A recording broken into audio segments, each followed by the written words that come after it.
So hello everyone. Sidharth Malhotra and Janhvi Kapoor starrer Param Sundari 29 अगस्त को cinema halls में release हो गई है और मैंने ये फिल्म देख ली है। फिल्म के ट्रेलर से ही हमें ये पता चल गया था कि ये एक हल्की फुल्की रोमांटिक कॉमेडी है और जो ट्रेलर ने बताया फिल्म ने वही डिलीवर किया। उससे अलग कुछ नहीं, इनफैक्ट कम ही डिलीवर किया अगर सच बोलूँ तो। फिल्म सरफेस लेवल पर एंटरटेनिंग है, ये कहीं पर आपको बोर नहीं करती है, पर ये आपको कुछ खास फील भी नहीं कराती है। It is like one of those movies जो आप टेलीविज़न पर चलाकर खाना खाने बैठ जाते हो कि कुछ तो चलते रहना चाहिए। बहुत ज़्यादा अटेंशन देने की ज़रूरत नहीं है, पर जो हो रहा होता है स्क्रीन पर अच्छा लगता है। बात करें फिल्म की कहानी की, तो सिद्धार्थ मल्होत्रा का कैरेक्टर परम अपने आप को एक इन्वेस्टर बोलता है, पर वो इन्वेस्टमेंट के सारे पैसे अपने बाप से लेता है और आज तक उसकी कोई भी इन्वेस्टमेंट सक्सेसफुल नहीं हुई है। इसी बीच एक ऐप का आइडिया उसको पिच किया जाता है जिसका नाम होता है फाइंड योर सोलमेट, और इस ऐप की फंडिंग के लिए परम का बाप एक शर्त रखता है कि उसको इस ऐप की फंडिंग तभी मिलेगी अगर वो 30 दिन के अंदर ये प्रूव कर दे कि ये ऐप एक्चुअली में सोलमेट मैच करवाने में काबिल है। तो वो परम के इस आइडिया को फंड कर देगा और अगर नहीं कर पाया तो उसको अपने बाप के ऑफिस में बैठकर काम करना पड़ेगा।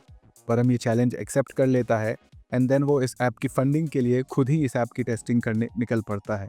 एंड देन एंट्री होती है हमारी हीरोइन की जिसका नाम है सुंदरी, प्लेड बाय जानवी कपूर। और आगे की कहानी इस पे डिपेंड करती है कि कैसे परम सुंदरी के साथ अपने रिलेशन को नेविगेट करता है और एंड में उसे अपनी सोलमेट मिलती है या नहीं मिलती है। यही फिल्म की मोटी मोटी कहानी है। नाउ आगे बढ़ते हैं और बात करते हैं फिल्म में क्या अच्छा था और क्या बुरा था। The positive pointers. Music by Sachin Jigar. जब इस फिल्म का टीजर रिलीज हुआ था तो परदेसिया गाने को लेकर एक अच्छी खासी हाइप बनी थी। लोग इस गाने का काफ़ी दिनों तक इंतज़ार कर रहे थे। पर परदेसिया के अलावा भी इस फिल्म में काफ़ी सारे गाने अच्छे थे। अगर आप मुझसे पर्सनली पूछोगे तो मुझे सुन मेरे यार वे इस एल्बम का बेस्ट सॉन्ग लगा। हाँ, परदेसिया से भी ज़्यादा अब जो है सो है। मगर इस फिल्म की म्यूज़िक को लेकर ये भी डिस्कशन हो रहा था कि इस फिल्म का म्यूज़िक 90s के कुछ गानों से कुछ ज़्यादा ही इंस्पायर्ड था। जैसे Pardesiya was sounding very similar to Jiya Jale and ये हसीन वादियाँ।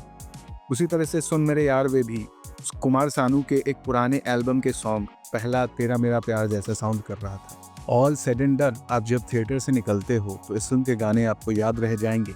So it is a really good thing. Cinematography. Now आजकल की बॉलीवुड की मोस्ट ऑफ द फिल्में आर्टिफिशियली क्रिएटेड सेट्स पर शूट होती हैं।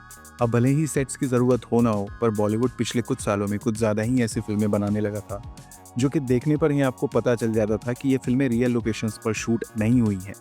अगर एग्जाम्पल के लिए बात करूँ तो शहज़ादा, भूल भुलैया 3, सर्कस, सिकंदर जैसी फिल्में दिमाग में आती हैं। इनको देखकर ऐसा लगता है कि पूरी पिक्चर सेट्स पर ही शूट हुई है और आप जब थिएटर में जाते हो तो ये फीलिंग अच्छी नहीं होती है। Where you can call out that ये सीन्स सेट्स पर शूट होकर डिजिटली ऑल्टर किए गए हैं। और क्योंकि परम सुंदरी 80% केरला में बेस्ड है and it is shot in actual locations, तो फिल्म में एक काफ़ी रिच फील है। फिल्म आर्टिफिशियल फील नहीं होती। I know there are some जो कि सेट्स के सीन्स हैं, but the cinematography of the film is very fresh. Kerala को बहुत अच्छे तरीके से इस फिल्म में कैप्चर किया गया है।